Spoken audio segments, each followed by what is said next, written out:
तो पहला क्वेश्चन है बच्चों, निम्नलिखित में से कौन सा भारतीय संविधान की एक विशेषता है? संघवाद, तानाशाही, राजतंत्र, राजकीय धर्म। तो यहाँ पर आपका राइट आंसर हो गया फर्स्ट, संघवाद। ठीक है, बाकी आप संघवाद की डेफिनेशन भी पढ़ लेना, ठीक है, ध्यान रखना। Which of the following is a feature of the Indian constitution? तो यहाँ पर आपका राइट आंसर हो जाएगा फेडरलिज्म। ठीक है, अगला क्वेश्चन है, who presides over the Rajya Sabha? The president, the vice president, the prime minister या फिर द होम मिनिस्टर? तो यहाँ पर राइट आंसर है आपका द वाइस प्रेसिडेंट। ठीक है, हिंदी में देखो क्वेश्चन को। दूसरा, राज्यसभा की अध्यक्षता कौन करता है? तो उपराष्ट्रपति। ठीक है, बी ऑप्शन हो जाएगा। अगला क्वेश्चन, भारत में 200 रुपये का नोट जारी होना चाहिए अथवा नहीं, इस विषय पर निर्णय लेने का अधिकार किस सरकार के पास है? भारतीय चुनाव आयोग, केंद्रीय सतर्कता आयोग, केंद्र सरकार या फिर राज्य सरकार? तो राइट आंसर है आपका केंद्र सरकार। ठीक है, केंद्र सरकार। इंग्लिश में भी यहाँ लगाओगे सेंट्रल गवर्नमेंट। ठीक है, सी ऑप्शन आपका हो जाएगा सेंट्रल गवर्नमेंट। ठीक है, अगला question, Anuj being from a particular state is prevented from working in another state which fundamental rights of Anuj is being violated? तो यहाँ पर आपका हो जाएगा राइट टू फ्रीडम। ठीक है, right answer right to freedom. बाकी फंडामेंटल राइट्स आप अच्छे से पढ़ लेना, 6 टाइप होते हैं, कुछ भी उसमें से पूछ सकते हैं। ठीक है, हिंदी में देखो क्वेश्चन को, अनुज को एक विशेष राज्य का होने के कारण दूसरे राज्य में कार्य करने से रोका जाता है, बताइए अनुज के किस मौलिक अधिकार का हनन हो रहा है? तो मौलिक अधिकार 6 होते हैं, अच्छे से पढ़ लेना। यहाँ पर हो जाएगा स्वतंत्रता का अधिकार, ऑप्शन सी राइट हो जाएगा। ठीक है, आगे ध्यान से देखो, निम्नलिखित में से क्या न्यायपालिका का कार्य है? पहला, विवादों का निपटारा, बिल्कुल सही, इसका काम है। न्यायिक समीक्षा, बिल्कुल सही, ये भी इसका काम है। मौलिक अधिकारों का क्रियान्वयन, तो ये भी राइट है। तो यहाँ पर तीनों राइट हैं, तो आपका राइट आंसर होगा डी, यहाँ पर लिखा नहीं है। ठीक है ना, डी ऑप्शन राइट हो जाएगा। सभी 1, 2 व 3, तीनों ऑप्शन राइट हैं, ये चीज़ ध्यान में रखना है। ठीक है, इंग्लिश मीडियम में भी सेम, यहाँ पर आपका फर्स्ट, सेकंड, थर्ड तीनों राइट हैं, तो यहाँ पर डी ऑप्शन नहीं है, आपको लिखना है यहाँ पर डी ऑप्शन राइट होगा। ठीक है, ऑल, 1, 2 एंड 3। ठीक है, ये राइट हो जाएगा। ठीक है, आगे देखो ध्यान से,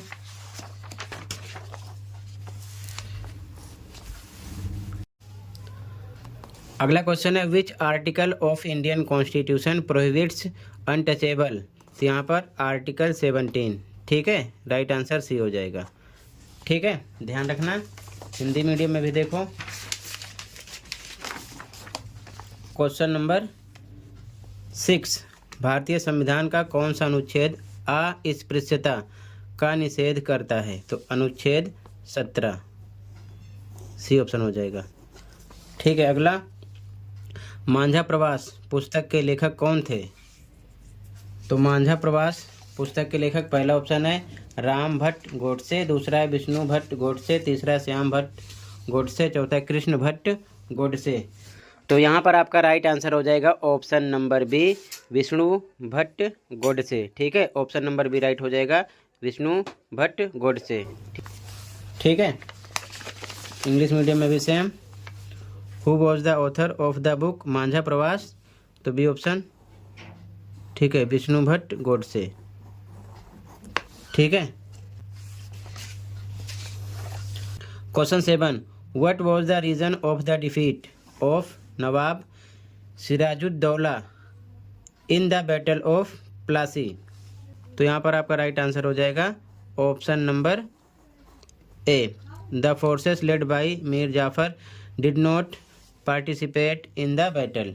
ठीक है, ये रिपीटेड क्वेश्चन है, मिड टर्म में लास्ट ईयर में आया था, एनुअल में भी आया था। प्लासी की लड़ाई में नवाब सिराजुद्दौला की हार का क्या कारण था? तो ऑप्शन ए होगा मीर जाफर की टुकड़ियों का युद्ध में भाग नहीं लेना। ठीक है, ऑप्शन ए हो जाएगा यहाँ पर। ठीक है, अगला क्वेश्चन, निम्नलिखित में से किनका संबंध एशियाटिक सोसाइटी ऑफ बंगाल की स्थापना से है? तो विलियम जोन्स ये भी हैं, नेथेनियल हॉलहेड ये भी हैं, हेनरी थॉमस कोलब्रुक ये भी हैं, और विलियम एडम ये नहीं है। ठीक है, तो यहाँ पर आपका फर्स्ट सेकेंड थर्ड, तो यहाँ पर आपका सी ऑप्शन होगा, केवल 1 2 व 3। ठीक है, तो यहाँ पर आपका तीनों हैं, ये नहीं है, ऑप्शन सी हो जाएगा। ठीक है, अगला question 10, in which year did Lord Curzon partition Bengal? तो वो था 1905। ठीक है, 1905। ठीक है, हिंदी में लॉर्ड कर्जन ने बंगाल का विभाजन किस वर्ष किया? तो 1905 में। ठीक है, ये ऑप्शन हो जाएगा। आगे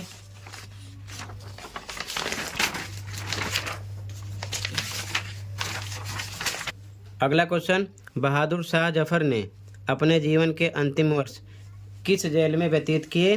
तो रंगून जेल, बी ऑप्शन हो जाएगा। ठीक है, इंग्लिश में भी सेम। Question number 11, in which prison did Bahadur Shah Zafar spend the last year of his life? तो ऑप्शन है रंगून जेल, बी ऑप्शन। ठीक है, अगला क्वेश्चन है, the first English factory in Bengal was established in 1651 at the bank of the river? तो वो थी हुगली। ठीक है, बंगाल में पहली इंग्लिश फैक्ट्री 1651 में डैश नदी के किनारे स्थापित की गई? तो कौन सी नदी थी? हुगली, ए ऑप्शन हो जाएगा। ठीक है, अगला क्वेश्चन, क्वेश्चन नंबर 13, आप्रवास किसे कहते हैं? तो जब एक व्यक्ति नए देश में जाता है। ठीक है, ए ऑप्शन हो जाएगा यहाँ पर, option number A. What is immigration when a person moves to a new country? Option A हो जाएगा। ठीक है, अगला, which crop is also called golden fibre? तो हर बार रिपीट होता है क्वेश्चन, जूट। ठीक है, हिंदी में किस फसल को सुनहरा रेशा भी कहा जाता है? पटसन। ठीक है, अगला, नीचे अभिकथन कारण वाले क्वेश्चन है, ABCD में आंसर देना है। पहला है अभिकथन सा, जल एक नवीकरणीय संसाधन है, बिल्कुल सही। नवीकरणीय अनवीकरणीय संसाधन पढ़ लेना अच्छे से। ठीक है, कारण कह रहा है पृथ्वी को जल ग्रह भी कहा जाता है, ये भी सही है, लेकिन पृथ्वी को जल ग्रह कहा जाता है, इसके कारण जल एक नवीकरणीय संसाधन है, ऐसा नहीं है। तो मतलब कि स्टेटमेंट दोनों राइट है, लेकिन कारण अभिकथन की व्याख्या नहीं है। तो यहाँ पर ऐसी कंडीशन में बी ऑप्शन लगाते हैं। अभिकथन सा एवं कारण का दोनों सही है, परंतु कारण अभिकथन की सही व्याख्या नहीं है। ठीक है, अगर व्याख्या होती तो ए लगाते हैं। ठीक है, बी ऑप्शन हो जाएगा यहाँ पर। ठीक है, इंग्लिश मीडियम में भी same, water is a renewable resources, बिल्कुल सही। Earth is also called the water planet, बिल्कुल सही, लेकिन ये इसका एक्सप्लेनेशन नहीं है, तो बी ऑप्शन राइट हो जाएगा। ठीक है, both assertion A and reason R are true, but reason R is not the correct explanation of assertion A। ठीक है, बी ऑप्शन हो जाएगा यहाँ पर राइट। ओके, आगे देखो,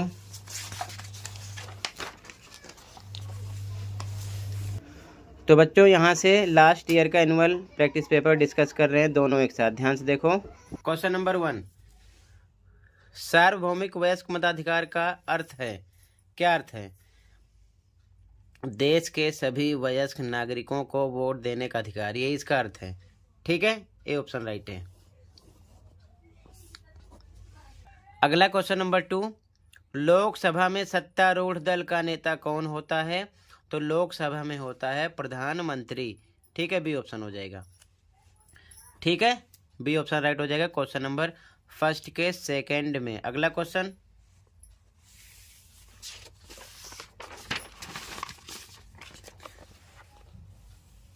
क्वेश्चन नंबर फर्स्ट का थर्ड, भारत में न्यायालयों के कितने स्तर हैं? तो कितने हैं? 3 हैं। ठीक है।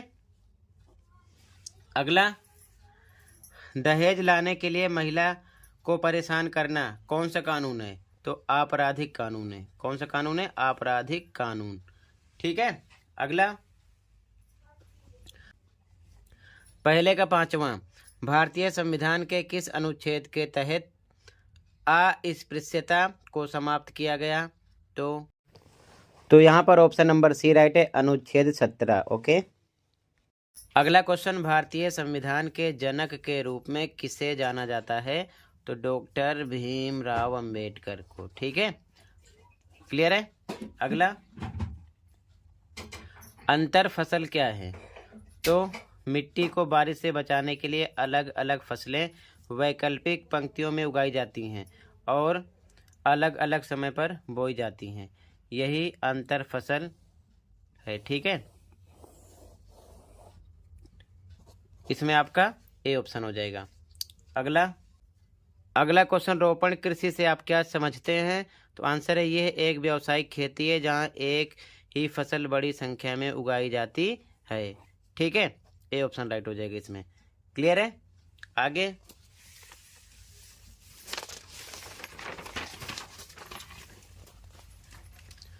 अगला क्वेश्चन, पहला कपड़ा मिल मुंबई में कब स्थापित की गई थी? तो 1854 में। अगला क्वेश्चन, सिलिकॉन वैली कहाँ स्थित है? कैलिफोर्निया में। कैलिफोर्निया में। अगला क्वेश्चन, अंतिम शक्तिशाली मुगल शासक कौन थे? तो औरंगजेब थे वो। ठीक है। अगला क्वेश्चन, 1857 के विद्रोह में क्रांतिकारियों ने किसे अपना नेता घोषित किया? बहादुर शाह जफर को। ठीक है, ए ऑप्शन। अगला, शांति निकेतन की स्थापना किसने की? तो रविंद्रनाथ टैगोर ने। रविंद्रनाथ टैगोर ने। ठीक है, सी ऑप्शन। अगला, बंगाल का विभाजन किस वर्ष हुआ? तो 1905 में, बी ऑप्शन राइट है। अगला क्वेश्चन, संघवाद का अर्थ है देश में एक से अधिक स्तर की सरकार का अस्तित्व। ठीक है, जो भी डेफिनेशन आप पढ़ोगे वही डेफिनेशन एमसीक्यू या फिर ट्रू फॉल्स के रूप में या फिर आपसे असर्शन रीजन के रूप में पूछ सकते हैं, ये चीज़ ध्यान में रखना। ठीक है, तो फिर से एक बार पहले 1 to 15 के सॉल्यूशन देख लो एक बार। ठीक है,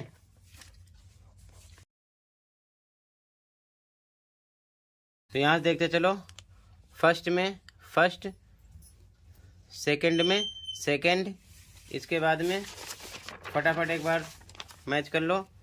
थर्ड में थर्ड था, फोर्थ में ए, फिफ्थ में सी, सिक्स में ए, सेवन में ए, एट में ए, इसके बाद में 9 में सी, 10 में सी, 11 में सी, 12 में ए, 13 में सी, 14 में बी, 15 में ए। ठीक है, टोटल ये प्रैक्टिस पेपर 1 के 15 एमसीक्यू क्वेश्चन पहले कंप्लीट हो गए। सबसे पहले अब सेट नंबर 2 देख लो। अगला, अब इसके बाद में प्रैक्टिस पेपर 2 देख लो, इसके टोटल एमसीक्यू क्वेश्चन देख लो। ठीक है, फिर आगे क्वेश्चन डिस्कस करेंगे, पहले इसके एमसीक्यू क्वेश्चन देख लो। ठीक है,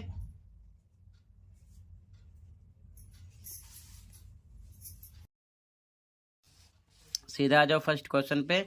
खंड का पहला क्वेश्चन क्या है?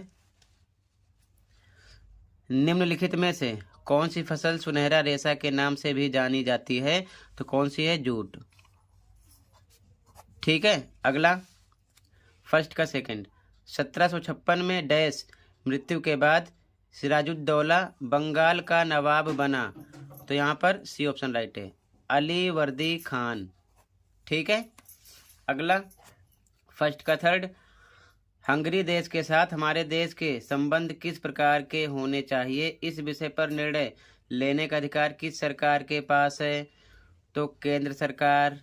ठीक है, केंद्र सरकार के पास है, ए ऑप्शन राइट हो जाएगा इसमें। अगला, निम्नलिखित में से कौन एक रोपण कृषि का उदाहरण नहीं है? तो काजू, चावल, कपास, चाय। राइट आंसर आपका चावल हो गया। ठीक है, ये फर्स्ट के 4 हैं। क्लियर है, आगे देखो ध्यान से।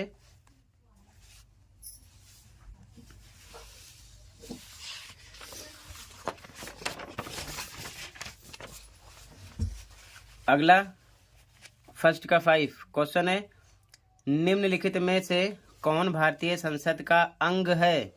तो लोकसभा है। क्या है? लोकसभा। ठीक है। अगला, 1947 से पूर्व भारत में एकमात्र इस्पात का कारखाना डैश था? तो उस टाइम पर Tata iron and steel Jamshedpur. A option right हो जाएगा, यही था। ठीक है। अगला फर्स्ट का 7, लोकसभा में निर्वाचित सदस्यों की कुल संख्या कितनी होती है? 543। ठीक है, ए ऑप्शन राइट है। अगला क्वेश्चन नंबर 8, निम्नलिखित में से क्या भारतीय संविधान की एक विशेषता है?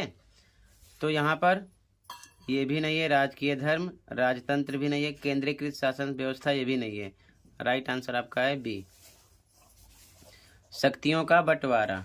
अगला फर्स्ट का 9, निम्नलिखित ऐतिहासिक घटनाओं को काल क्रमानुसार लगाकर सही विकल्प का चयन कीजिए। प्लासी की लड़ाई, ठीक है। मीर जाफर का दूसरी बार नवाब बनना, ये भी ठीक है दूसरे नंबर पे। मीर कासिम का नवाब बनना, ये भी सही है। बक्सर की लड़ाई, मतलब ये लाइन सही लिखा हुआ है, तो डी ऑप्शन हो जाएगा। ठीक है, 1 2 3 4। अगला, जनसंख्या पिरामिड क्या है? तो ए ऑप्शन, जनसंख्या का आयु लिंग संगठन का आलेखीय निरूपण। ठीक है, ए ऑप्शन राइट हो जाएगा। अगला, भारतीय संविधान का अनुच्छेद 17 क्या है? तो ए ऑप्शन, अस्पृश्यता का उन्मूलन करता है। ठीक है। अगला क्वेश्चन नंबर 12 है। क्वेश्चन नंबर 12 है, सालाबाई नहीं सालबाई की संधि किनके मध्य हुई थी? तो बी ऑप्शन, अंग्रेजों और मराठों के मध्य यानी कि बीच। ठीक है, सालबाई था ये। ठीक है, तो ये आपका 12, 11, 10, 9, 8, 7, 6, 5 ये हो गया। ठीक है, आगे देखो।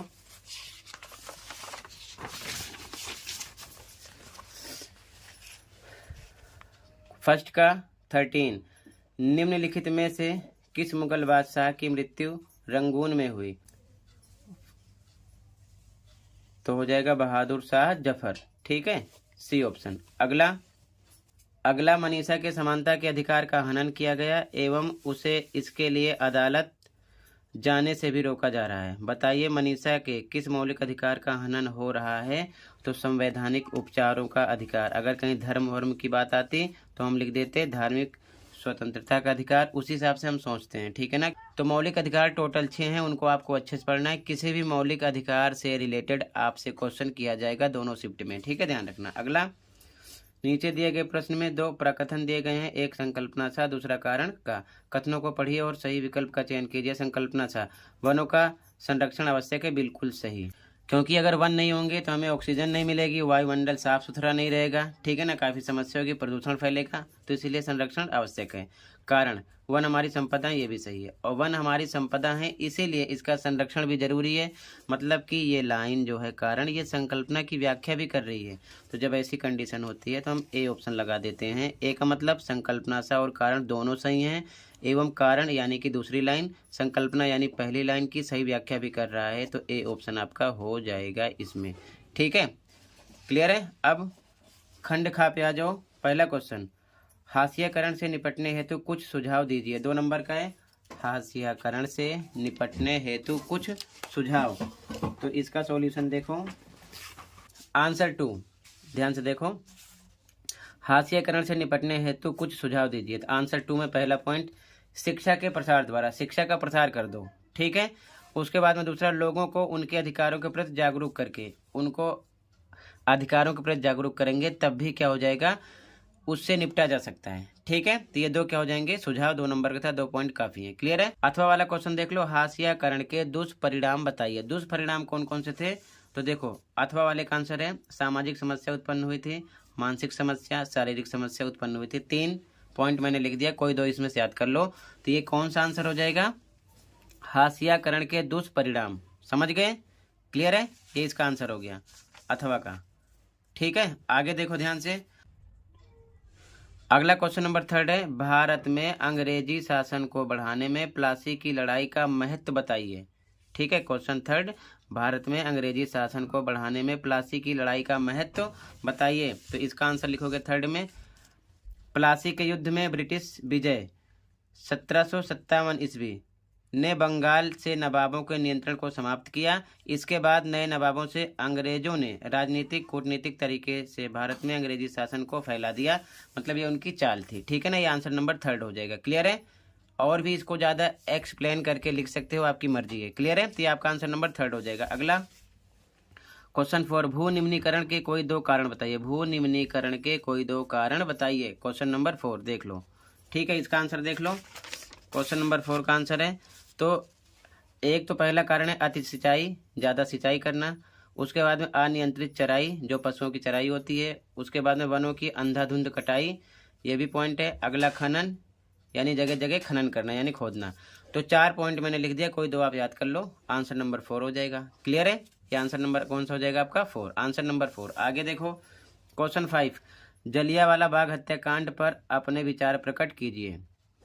जलियांवाला बाग हत्याकांड पर अपने विचार प्रकट कीजिए। तो आंसर नंबर 5 में लिखोगे, जलियांवाला बाग हत्याकांड की घटना 13 अप्रैल 1919 में अमृतसर में घटी थी, जिसमें जनरल डायर के नेतृत्व में वो अंग्रेजी शासक था। अंग्रेजी फौज ने गोलियां चलाकर निहत्थे शांत बूढ़ों, महिलाओं और बच्चों सहित सैकड़ों लोगों को मार डाला था, जिसमें हजारों लोग घायल भी हुए थे। ठीक है ना, ये जलियांवाला बाग हत्याकांड हो गया। समझ गए? क्लियर है? Answer number 5। आगे देखो ध्यान से, इसका अथवा वाला। अब इसका अथवा वाला देख लो, 5वें का अथवा वाला। कह रहा रोलट सत्याग्रह की विशेषता का वर्णन कीजिए। रोलट सत्याग्रह की विशेषता का वर्णन कीजिए। इसका आंसर देख लो, अथवा वाला था, 5वें का अथवा वाला आंसर है ये।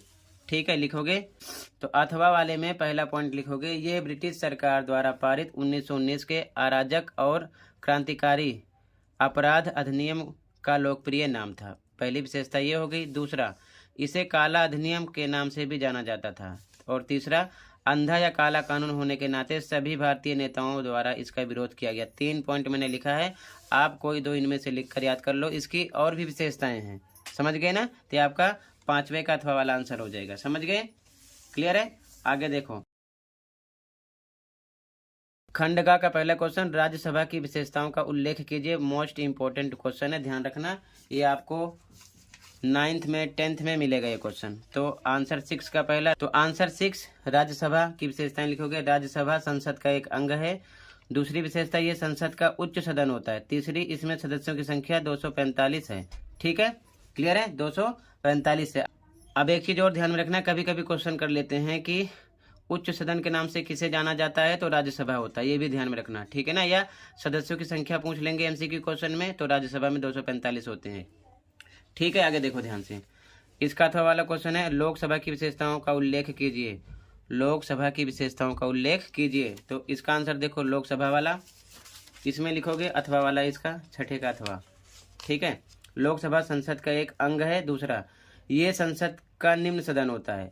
लोकसभा निम्न सदन होता है। तीसरा, इसमें सदस्यों की संख्या 543 है। यहाँ से भी 2 एमसीक्यू क्वेश्चन बनते हैं। पहला, निम्न सदन के नाम से किसे जाना जाता है, लोकसभा को। या फिर 543 सदस्यों की संख्या किसमें होती है, लोकसभा में। या फिर लोकसभा में कितने सदस्य होते हैं, 543। ये आप ध्यान रखना, एमसीक्यू क्वेश्चन कर सकते हैं।